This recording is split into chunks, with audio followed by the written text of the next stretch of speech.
I really enjoyed the ceremony. It was so brilliant. It was completely different. I've been coming to the Whitley Awards for so many years now. I'm quite young, but I've been coming since I was about 8 years old. Wow. So seeing the developments over that period of time has been astonishing. I loved the first film. I thought that the film which encapsulated the whole 20 years of Whitley was quite remarkable.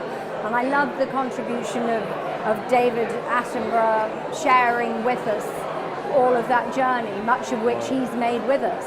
I thought the ceremony was fantastic. I thought Princess Anne was wonderful. My other favourite part from the ceremony was some of the small jokes in there. Say, I think it was the chap from Cameroon, where he joked about the invisible gorilla. So I had questions about that invisible gorilla, so I love that bit. I really enjoyed the ceremony. It was really eye-opening. My favourite moments, I think, were the guy from Bangladesh with the turtles, because I have a thing about turtles, and the film about the gorillas that I hardly ever seen. That was amazing. My favourite moments in the ceremony are probably Her Honour Highness Princess Anne speaking. She's so eloquent and she really understands the way the Whitley Awards work. It's not that she's just coming and saying her bit, she really understands it every year. That's what I really appreciate. And seeing the winners in traditional clothing, everyone always really enjoys. Yeah. Oh, I enjoyed the ceremony terrifically. I mean, because it's so humbling to be here and see all the stories, hear about all the stories, that these amazing things that people were doing. And I think for us in the UK, you know, to really be treated to this feast of good things that are going on in the rest of the world is truly inspiring. So I come away humbled from it.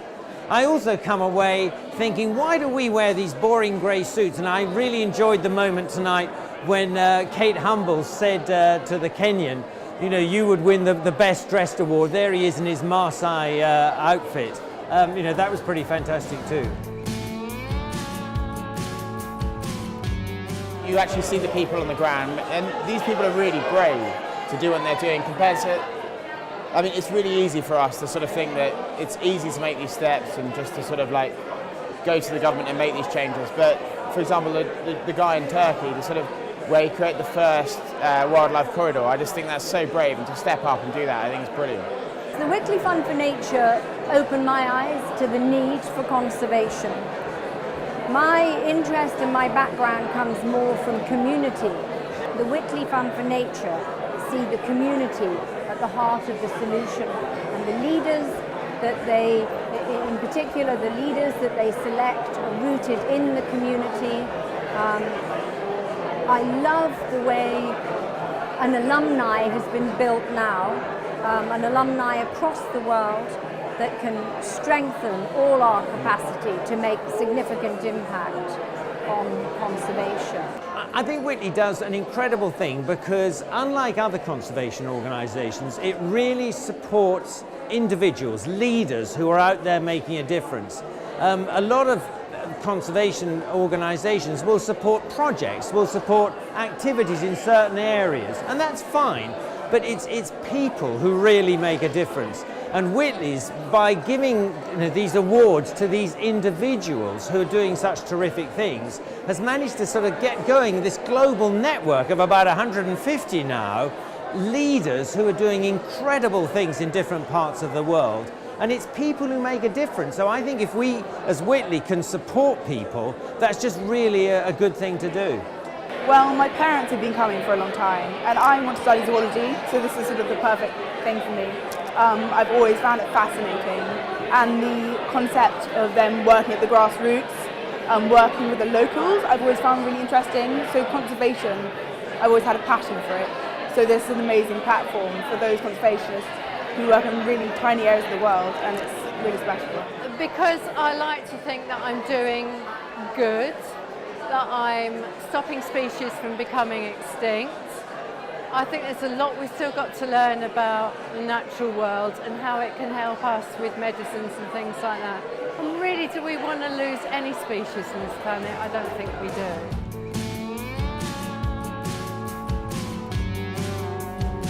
What I really like about the Whitley Awards, and particularly what they've done over the last 20 years, is to still bring in former winners in, and then to just let them go and do exactly what they've done before, but just encourage them to carry on doing what they're doing. And I think that's brilliant. It's the continuation of the funding, which I think is fantastic. I'm really impressed by the Whitley Awards, the fact that they are so localised, that local people keep things going, they inspire other people. To me, it seems to be a whole rolling programme. Somebody out there gets inspired to do something to help wildlife, they involve other people, and I think that's the main thing, that in localised areas, the local people get involved with it. It helps them and it helps the animals. It's brilliant, the human connection in all of this as well, that they're not forgotten.